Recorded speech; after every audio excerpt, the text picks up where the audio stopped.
कहता है जीवन एक क्षण भंगुर है, कोई कहता है कि जीवन एक सुंदर स्वप्न की भांति है, तो कोई कहता है कि जीवन एक कटु सत्य है। परंतु जीवन है क्या? जीवन प्रतिबिंब है आपका, एक दर्पण है। अर्थात आप स्वयं को वैसा ही पाओगे जैसा आप स्वयं को दर्शाओगे। यदि आप दर्पण में देखते हो और मुस्कुराते हो तो आपको सामने आनंद ही दिखेगा। वही यदि आप मुख बनाते हो तो आपको एक व्यक्ति दिखेगा जो रुष्ट है। अंत में सबसे अधिक महत्वपूर्ण है आपके प्रयास। आपको सदैव प्रयास करते रहना होगा कि आप स्वयं को प्रसन्न और सकारात्मक रख सको। यह आपका ही उत्तरदायित्व है, इसे निभाइए। इस मन को प्रसन्न कीजिए, ये संसार सुंदर लगेगा और ये मन प्रसन्न होकर कहेगा राधे राधे। जीवन में कभी हमें सफलता मिलती है, कभी असफलता, कभी आशा मिलती है, कभी निराशा, कभी विजय मिलती है तो कभी पराजय मिलती है। इसके पीछे कारण क्या है ये जानना अति आवश्यक है। जैसे कि यदि पराजय की बात की जाए, जब भी हमें पराजय मिलती है हम सोचने लगते हैं कि ऐसा क्यों हुआ? क्या हमारा शत्रु अत्यधिक शक्तिशाली था या हमारी नीति में कोई कमी थी? इन सभी कारणों के पीछे एक बहुत बड़ा कारण होता है और वो कारण हमारे ही भीतर छिपा होता है। यूं समझ लीजिए एक मार्ग है जिस पे आप चल रहे हैं। वो मार्ग कंकड़ों से भरा है पर आपने पादुकाएं पहनी है, आप चल के आगे चले जाते हैं। अब एक ऐसा मार्ग आता है जो पुष्पों से भरा है। अपनी पादुकाएं पहनी है पर आपकी पादुकाओं में एक कंकड़ फंस जाता है। तब 2 कदम चलना भी कठिन हो जाता है। इस संसार की कोई भी बाहरी शक्ति आपको परास्त करने से पूर्व, क्या आप जानते हैं कौन आपको परास्त करता है? आपके भीतर की दुर्बलता, आपके भीतर छिपे ये शत्रु। इसलिए सकारात्मकता इतनी महत्वपूर्ण हो जाती है। अच्छे लोगों के साथ रहिए, अच्छे संगत, मित्रता कीजिए, प्रेम कीजिए। ये प्रेम इतना शक्तिशाली कवच है जिसे ब्रह्मास्त्र भी काट नहीं सकता। ये समस्या का कंकड़ क्या है? आइए मेरे साथ प्रेम से कहिए राधे राधे। समय जो सब कुछ सम कर सकता है, जो सबसे अधिक शक्तिशाली है, सबसे बड़ी संपत्ति है, सबसे बड़ा शिक्षक है, सबसे बड़ा अवसर। ये समय जब अच्छा चलता है तभी आपको मैं की मदिरा में डुबा देता है, अहंकार में डुबा देता है। और जब बुरा चलता है तो दुख के सागर में, स्वयं की घृणा में आपको डुबा देता है। तो ये समय जो इतनी शक्तिशाली संपत्ति है, इतना महान धन है, इसे ऐसे ही व्यर्थ मत कीजिए। इस समय के साथ क्या करना है, कैसे करना है, ये सोचने में और करने में समय व्यर्थ मत कीजिए। यदि आपने समय को गवा दिया तो ये समय ही निश्चित करेगा कि आपके साथ क्या करना है। तो समय का सदुपयोग कीजिए और मेरे साथ प्रेम से कहिए राधे राधे। ये जीवन क्या है, हम क्या है, हमारा अस्तित्व क्या है? पंच तत्वों से ये शरीर बना है और इसमें परमात्मा का एक अंश, आत्मा भी वास करती है। और जब इस जीवन का अंत होगा तब पुनः हमें इन पंच तत्वों में ही समा जाना। यही सत्य है। अब कई सारे मनुष्य कई सारे प्रयास करते हैं कि कुछ ऐसा कर जाए कि यह संसार उनको सदा के लिए स्मरण रखे। परंतु ये जीवन है क्या? उस समय जिसमें हम श्वास लेते हैं, जिसमें हमारा हृदय धड़कता है, जिसमें हम क्षण जीते हैं। अब इन क्षणों में, इस समय में हम क्या करते हैं ये महत्वपूर्ण है। क्या हम अहंकार करते हैं या परोपकार करते हैं? इस सृष्टि को बांधने का प्रयास करते हैं या स्वयं को साधने का प्रयास करते हैं?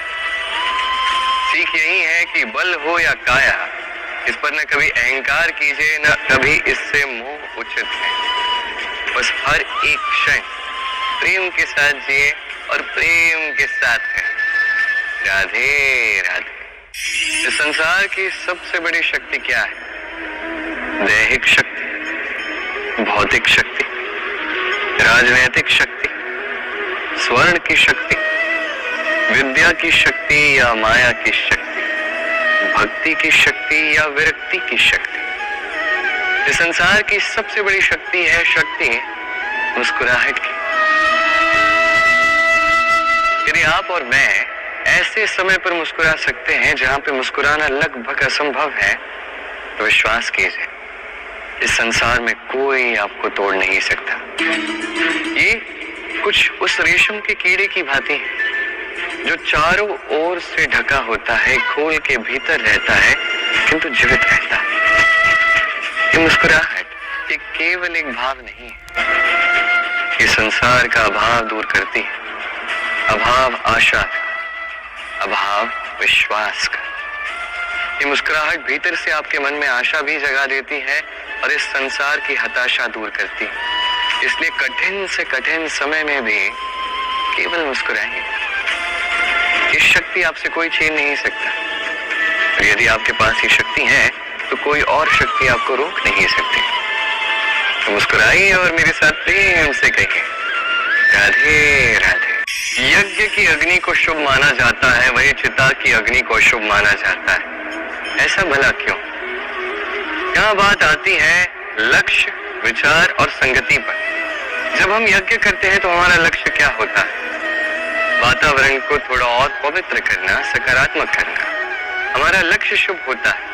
इसके पश्चात आते हैं विचार। इस परिस्थिति में विचार रूपी अग्नि एक चिंगारी की भांति आरंभ होती है और सभी लकड़ियों को जला देती है, सुगंध फैला देती है। अर्थात यदि आपका लक्ष्य शुभ होगा तो वह स्वयं ही शुभ विचारों को आमंत्रण देगा। ये शुभ विचार तभी आते हैं जब आपका संकल्प शुभ होता है। दूसरी ओर चिता की अग्नि, इसका लक्ष्य क्या होता है? किसी देह को परधाम पहुंचाए। अंत में सब कुछ आपके चयन पर निर्भर करता है कि आप क्या चयन करते हैं। आपका लक्ष्य यदि शुभ होगा तो आपके विचार, संगति और उसका परिणाम सभी शुभ होंगे। आइए और मेरे साथ प्रेम से कहिए, राधे राधे। इस संसार में हर वस्तु के, हर परिस्थिति के, हर भाव के दो पहलू होते हैं। इसमें बदलाव आता है तो केवल दृष्टिकोण द्वारा। अब यदि कोई व्यक्ति है जो पर्वत पे खड़ा है तो उसे यही दिखेगा कि ये जल की धारा जो है ये समुद्र की ओर बह रही है। दूसरा व्यक्ति जो समुद्र के पास खड़ा है उसे ये लगेगा कि धारा जो है वो समुद्र की ओर आ रही है। बात यहाँ है दृष्टिकोण की। अब यही समय के साथ भी होता है। कई बार मनुष्य जो है चिंतित रहता है, त्रस्त रहता है कि उसके पास समय बहुत ही कम है, वो उसमें कुछ कर नहीं सकता, थोड़ा और समय होता तो अच्छा होता। वो ऐसे भी सोच सकता है कि अब कुछ ही सही समय शेष तो है, अर्थात जो बचा है उसे बचाया भी जा सकता है, इसमें जीवन बसाया भी जा सकता है। ये निर्भर करता है आप पे। तो शुभ दृष्टिकोण रखिए और मेरे साथ प्रेम से कहिए, राधे राधे। इस संसार में जब भी पाप बढ़ता है ईश्वर अवतार लेते हैं। या तो जो व्यक्ति पाप से लड़ता है सब उसे ईश्वर मान लेते हैं। यहाँ बात है साहस की, यहाँ बात है लड़ने की। ये समय सर्वश्रेष्ठ प्रशिक्षक है और ये उन्हीं के साथ खेल खेलता है जो सर्वश्रेष्ठ खिलाड़ी होते हैं। ये उन्हीं की परीक्षा लेता है। अब या तो आप पहले से ही उत्तम होते हो या तो आप ये खेल खेलते खेलते उत्तम बन जाते हैं। जब भी ये समय आपकी परीक्षा लेता है तो आपको निराश होने की आवश्यकता नहीं है। निडर होकर साहस के साथ आगे देखिए और आगे बढ़िए। परिस्थितियों का और इस परीक्षा का सामना कीजिए। ये परीक्षा भविष्य में आपको एक ऐसा फल देगी कि आप आभारी रहोगे कि आपको आज इस परीक्षा का सामना करने का अवसर मिला। आइए और मेरे साथ प्रेम से कहिए, राधे राधे। हम सभी शक्ति का अनुभव करना चाहते हैं। अब यदि आपसे पूछा जाए कि सबसे अधिक शक्ति का अनुभव कहां से प्राप्त कर सकते हैं, तो आप में से कोई कहेगा पौष्टिक आहार ग्रहण करने से, व्यायाम करने से, कोई कहेगा धन प्राप्त करने से, मित्रों से, परिवार से आदि इत्यादि। इन सब से आपको शक्ति का अनुभव तो हो सकता है, किंतु सबसे अधिक शक्ति का अनुभव आपको होगा तो केवल एकता से, संगठन से। यदि आपको उदाहरण दूं तो स्वयं अपने हाथ को देख लीजिए। 5 उंगलियां हैं। किसी भी वस्तु को केवल एक उंगली से उठाने का प्रयास करके देखो, कठिनाई होगी। तब आपको आभास होगा कि जब ये 5 उंगलियां एक साथ आ जाती है तो कार्य कितना सरल हो जाता है। यही है शक्ति एकता की। सबसे अच्छा उदाहरण यदि आपको दूं तो बांसुरी। ये बांसुरी, इससे बड़ा ही मधुर स्वर निकलता है जो सबके मन को भाता है। ये बात सत्य है, किंतु ये बांसुरी मैं केवल 1 या 2 उंगलियों से नहीं बजा सकता। मुझे सभी उंगलियों का उपयोग करना ही होगा, तभी इससे मधुर स्वर बहेंगे जो सबके मन को भाए, है कि नहीं? इसी प्रकार यदि आप चाहते हैं कि आपके जीवन की बांसुरी से भी मधुर संगीत बहे जो सबके मन को प्रसन्न कर दे, तो आपको जीवन में एकता लानी ही होगी। आप अकेले भी कर्म कर सकते हो, मार्ग पे चल सकते हो, आगे बढ़ सकते हो, सफलता भी प्राप्त कर सकते हो, किंतु जब सब साथ मिलके आगे बढ़ेंगे, उसी मार्ग पे चलेंगे, वही कर्म करेंगे, तो लक्ष्य तक पहुंचोगे, सफलता तो मिलेगी, किंतु आनंद और ये सफलता, इनकी सुंदरता ही कुछ और हो। तो जीवन में एकता लाइए, साथ मिलके आगे बढ़िए और मेरे साथ मिलकर कहिए राधे राधे। जीवन में 2 भाव होते हैं जिनका कोई मूल्य नहीं। मेरा तात्पर्य ये नहीं कि इनका महत्व नहीं, महत्व तो कहीं अधिक है, बस इनके लिए आपको कोई शुल्क नहीं चुकाना पड़ता। पहला भाव है आनंद, प्रसन्नता। ये आपको कहीं भी मिल सकती है यदि आप ढूंढना चाहो। आप किसी पुष्प की कली को देखकर प्रसन्न हो सकते हैं। वायु के कारण जब ये वृक्ष लहराते हैं, उन्हें देख के आप प्रसन्न हो सकते हैं। एक नन्हे से बालक की किलकारियां सुन के आप प्रसन्न हो सकते हैं। एक रोते हुए बालक को हंसा के आप प्रसन्न हो सकते हैं। सब आप पर निर्भर करता है। वही दूसरा भाव है चिंता। अब मनुष्य बड़ी चिंता करता है। आज मैंने ये कार्य किया, उस बात की चिंता। आज मैं ये कार्य नहीं कर पाया, उस बात की चिंता। कल मुझे वो कार्य करना है, उस बात की चिंता। कल क्या मैं वो कार्य कर पाऊंगा, उस बात की भी चिंता। चिंता भी हर कहीं, ये भी निःशुल्क, जितनी चाहे उतनी चिंता प्राप्त कर सकते हैं।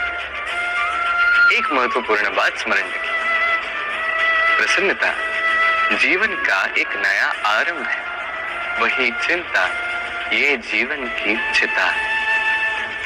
अब ये दोनों भाव निःशुल्क हैं, दोनों आपके समक्ष। क्या चुनना चाहेंगे आप, चिंता या प्रसन्नता? निर्णय आपका। आइए और मेरे साथ प्रेम से कहिए राधे राधे। धन, संपत्ति, ये सब क्या है? बस वो मूल्य है जिसे चुकाकर हम बदले में कुछ पा सकते हैं। अब धन से इस संसार में बहुत कुछ पाया जा सकता है, किंतु वो सभी केवल भौतिक वस्तुएं हो, भौतिक संसाधनें, भौतिक सुविधाएं। अर्थात आपके पास जितना भी धन हो, वो आपको मीठी निद्रा तो नहीं दे सकता, आपको जीवन का वास्तविक सुख नहीं अनुभव करवा सकता, क्योंकि ये भौतिक धन, ये भौतिक वस्तुएं ही देगा। वास्तविक धन क्या है? यदि ये प्रश्न आपके मन में आता है तो इसका उत्तर मैं अभी आपको दूंगा एक उदाहरण द्वारा। कभी आपने सुना होगा कि एक पिता आजीवन अनिष्ट करता है, अनर्थ करता है, बुरे कर्म करता है केवल धन अर्जित करने के लिए। वो सोचता है कि मैं धन अर्जित करूंगा और अपनी संतान को एक उज्जवल भविष्य दूंगा, एक सुख से परिपूर्ण जीवन दूंगा। अब संतान जब जन्म लेती है तो वो भाग्य भरोसे इस धन को भोगती है। जैसा उसको मिलता है वैसा उसका उपयोग वो करती है। कई बार आपने ये भी देखा होगा कि संतान समस्त धन नष्ट करने जाती है। अब वो पिता जिसने सारा धन संचित किया, जो उसका स्वामी था, आज उस धन का चौकीदार बन बैठा है। अब ऐसा क्यों होता है? ऐसा तब होता है जब पिता कभी समझ ही नहीं पाता कि जीवन का वास्तविक धन क्या, वो वास्तविक धन अपनी संतान को दे ही नहीं पाता। यदि पिता अपनी संतान को कर्म का ज्ञान दे सके, उचित क्या है अनुचित क्या है ये सिखा सके, संस्कार की शिक्षा दे सके तो ये धन से कहीं अधिक महत्वपूर्ण है। ये जीवन का वास्तविक धन है। अब आपने वो कहावत तो सुनी ही होगी, पूत कपूत तो क्यों धन संचय, पूत सपूत तो क्यों धन संचय। संतान यदि कुपुत्र होगी तो सब नष्ट कर देगी, तो संतान यदि सुपुत्र होगी तो धन हो ना हो वो स्वयं कर्म के मार्ग पर आगे बढ़ के धन भी अर्जित करेगी, अपने लिए एक उज्जवल भविष्य भी बनाएगी। तो संतान को धन देने से पूर्व कर्म का ज्ञान सिखा, संस्कार सिखा, क्योंकि यही है जीवन का वास्तविक धन।